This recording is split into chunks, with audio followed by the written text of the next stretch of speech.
नमस्कार, daily line के news file bulletin में आपका स्वागत है। मैं हूं किरण। इस बुलेटिन में हम आपको बताएंगे कि G7 समिट के लिए इटली गए प्रधानमंत्री नरेंद्र मोदी ने किन किन राजनेताओं से मुलाकात की और बताएंगे कि केंद्र की एनडीए सरकार को लेकर खड़गे ने क्या कहा है। इसके साथ ही बताएंगे कि पश्चिम बंगाल के गवर्नर CV आनंद बोस ने राज्य सरकार पर क्या गंभीर आरोप लगाए हैं। लेकिन उससे पहले नजर डालते हैं आज की हेडलाइंस पर। G7 समिट के लिए इटली के दौरे पर प्रधानमंत्री Narendra Modi, Giorgia Meloni, Emmanuel Macron, Rishi Sunak से की मुलाकात, यूक्रेन के राष्ट्रपति जेलेंस्की के साथ की द्विपक्षीय वार्तालाप। केंद्र की एनडीए सरकार पर खड़गे का निशाना, कहा पीएम मोदी के पास जनादेश नहीं, अल्पमत की ये सरकार कभी भी गिर सकती है। पश्चिम बंगाल के गवर्नर CV आनंद बोस का टीएमसी पर निशाना, कहा चुनाव के बाद से राज्य में हिंसा जारी, पीड़ितों को राजभवन नहीं आने दे रही ममता सरकार। कर्नाटक के पूर्व सीएम BS येदियुरप्पा को कर्नाटक हाईकोर्ट से मिली राहत, कोर्ट ने अगली सुनवाई तक गिरफ्तारी पर लगाई रोक, बेटे विजयेंद्र ने कहा न्याय के मंदिर में सच की होगी जीत।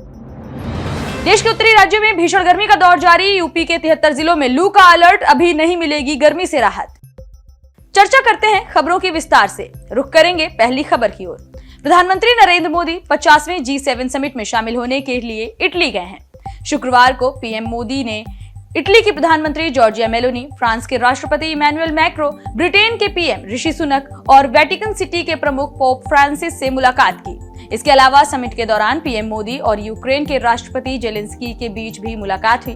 दोनों नेता गले लगे और द्विपक्षीय बैठक की। आपको बता दें कि G7 शिखर सम्मेलन में पीएम मोदी ने भारत को फिर एक बार ग्लोबल साउथ की आवाज के रूप में पेश किया है।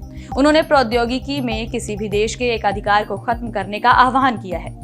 इस मौके पर उन्होंने कहा कि समावेशी समाज की नींव रखने के लिए इसे रचनात्मक बनाया जाना चाहिए। बढ़ेंगे अगली खबर की ओर। केंद्र में तीसरी बार मोदी सरकार बनने के बाद कांग्रेस अध्यक्ष मल्लिकार्जुन खड़गे का बड़ा बयान सामने आया है। उन्होंने कहा कि एनडीए की सरकार गलती से बनी है, मोदी जी के पास जनादेश नहीं, ये अल्पमत की सरकार है। उन्होंने आगे कहा कि ये सरकार कभी भी गिर सकती है, लेकिन हम चाहते हैं कि ये सरकार चलती रहे, देश के लिए अच्छा हो। हमें देश को मजबूत करने के लिए मिलकर काम करना चाहिए। हम देश को मजबूत करने की दिशा में सहयोग करेंगे। खड़गे ने पीएम मोदी पर निशाना साधते हुए कहा कि हमारे प्रधानमंत्री की आदत है, जो अच्छा चल रहा है उसे चलने नहीं देते। बढ़ेंगे अगली खबर की ओर। पश्चिम बंगाल के गवर्नर CV आनंद बोस ने एक बार फिर राज्य की सत्ताधारी पार्टी टीएमसी पर निशाना साधा है। गवर्नर CV आनंद बोस ने कहा कि चुनाव के बाद से राज्य में हिंसा हो रही है। इस दौरान कई जगहों पर लोगों की जान तक चली गई, लेकिन राज्य सरकार हिंसा के शिकार लोगों को राजभवन तक नहीं आने दे रही। गवर्नर CV ने आगे ये भी कहा कि बंगाल की CM संविधान की उपेक्षा नहीं कर सकती। ये बयान पश्चिम बंगाल के गवर्नर CV आनंद बोस ने शुक्रवार को एक प्रेस कॉन्फ्रेंस के दौरान दिया। आपको बता दें कि इससे पहले गुरुवार को पुलिस ने बीजेपी नेता शुवेंदु अधिकारी और चुनावों के बाद जारी हिंसा के पीड़ितों को राजभवन जाने से रोका था। इस पर पुलिस ने कारण बताया था कि राजभवन के आसपास सेक्शन 144 लागू है। बढ़ेंगे अगली खबर की ओर।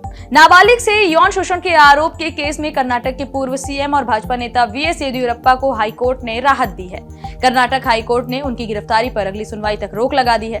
कोर्ट ने कहा कि येदियुरप्पा को 17 जून को CID के सामने पेश होना होगा, तब तक उन्हें गिरफ्तार और हिरासत में नहीं लिया जा सकता। वहीं कर्नाटक हाईकोर्ट के इस आदेश के बाद येदियुरप्पा के बेटे और कर्नाटक बीजेपी के अध्यक्ष BY विजयेंद्र ने अपनी प्रतिक्रिया दी है। उन्होंने कहा कि न्याय के मंदिर में सच की जीत होगी। आपको बता दें कि येदियुरप्पा पर नाबालिग लड़की का यौन शोषण करने का आरोप लगा है। इस मामले में बेंगलुरु की एक कोर्ट ने पॉक्सो एक्ट के तहत मुकदमा दर्ज किया है और इसके बाद उनके खिलाफ गैर जमानती वारंट भी जारी किया गया था। लेकिन शुक्रवार को कर्नाटक हाईकोर्ट ने मामले में अगली सुनवाई तक येदियुरप्पा की गिरफ्तारी पर रोक लगाई है। बढ़ेंगे अगली खबर की ओर। पीएम मोदी की नई कैबिनेट में शामिल केंद्रीय मंत्री V सोमन्ना के बेटे अरुण पर गंभीर आरोप लगे हैं। बेंगलुरु के रहने वाले एक दंपत्ति ने अरुण पर फाइनेंशियल फ्रॉड करने, डराने, धमकाने का आरोप लगाया है। इवेंट मैनेजमेंट कंपनी चलाने वाले इस कपल ने शुक्रवार को बेंगलुरु पुलिस में अरुण और 2 लोगों के खिलाफ FIR दर्ज कराई। जानकारी के मुताबिक FIR में फ्रॉड के अलावा ब्लैकमेलिंग, हाथापाई और जान से मारने की धमकी देने का आरोप भी लगाया गया है।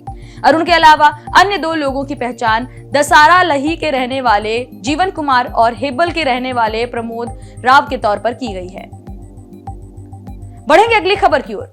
योगी सरकार में कैबिनेट मंत्री बने ओम प्रकाश राजभर ने लोकसभा चुनाव में उत्तर प्रदेश में मिली हार के बाद बड़ा बयान दिया है। उन्होंने पार्टी की करारी हार के लिए भारतीय जनता पार्टी को जिम्मेदार ठहराया है। सुभाषपा प्रमुख और ओम प्रकाश राजभर ने शुक्रवार को कहा कि जनता ने पीएम मोदी और सीएम योगी को नकार दिया है। हालांकि शाम होते होते उनके सुर बदले हुए भी नजर आए। उन्होंने अपने ही दिए गए बयान को विरोधियों की फैलाई गई फेक न्यूज कह दिया। दरअसल ओपी राजभर शुक्रवार को सुभाषपा के केंद्रीय कार्यालय रसड़ा पर समीक्षा बैठक कर रहे थे। इस दौरान उन्होंने अपने कार्यकर्ताओं से लोकसभा चुनाव के परिणाम पर चर्चा की। ओपी राजभर ने कहा कि गठबंधन की तमाम पार्टियों के नेता गठबंधन धर्म निभाना नहीं जानते, लेकिन हम लोगों ने ईमानदारी से गठबंधन धर्म निभाया है। उन्होंने आगे कहा कि जनता ने योगी और मोदी को नकार दिया है। रुक करेंगे अगली खबर की ओर। देश के कई राज्यों में दस्तक दे चुके मॉनसून की रफ्तार बेहद धीमी हो गई है, जिसके चलते यूपी, एमपी समेत कई राज्यों में 2 से 3 दिन तक मॉनसून देरी से पहुंचेगा।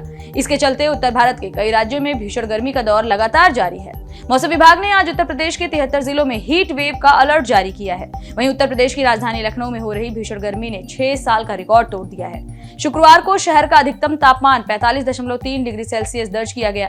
इस तरह शुक्रवार साल 2018 के बाद जून का सबसे गर्म दिन रहा। वहीं आज भी लखनऊ का तापमान 45 डिग्री और न्यूनतम तापमान 32 डिग्री तक जा सकता है। उत्तर प्रदेश के अलावा पंजाब, हरियाणा, दिल्ली और चंडीगढ़ में 15 जून तक तेज लू का अलर्ट जारी किया गया है। इस दौरान मध्य प्रदेश के कुछ हिस्सों, हिमाचल प्रदेश और जम्मू में भी 2 दिन हीट वेव चलने की संभावना है। दूसरी तरफ राजस्थान में प्री मानसून एक्टिविटी का असर आज से दिखने लगा है। आज यहां आंधी और बारिश के आसार हैं। वहीं मौसम विभाग ने आज पूर्वोत्तर के 7 राज्यों असम, मणिपुर, नागालैंड, अरुणाचल प्रदेश, मेघालय, त्रिपुरा, सिक्किम और मिजोरम में 30 से 40 किलोमीटर प्रति घंटे की रफ्तार से हवाएं और गरज के साथ बारिश होने की संभावना जताई है। बताया जा रहा है कि ऐसा मौसम 7 दिनों तक बना रह सकता है। फिलहाल इस बुलेटिन में इतना ही। देश दुनिया से जुड़ी तमाम खबरों से अपडेटेड रहने के लिए बने रहिए डेली लाइन के साथ। वीडियो को लाइक करें, शेयर करें और चैनल को सब्सक्राइब करना बिल्कुल ना भूलें।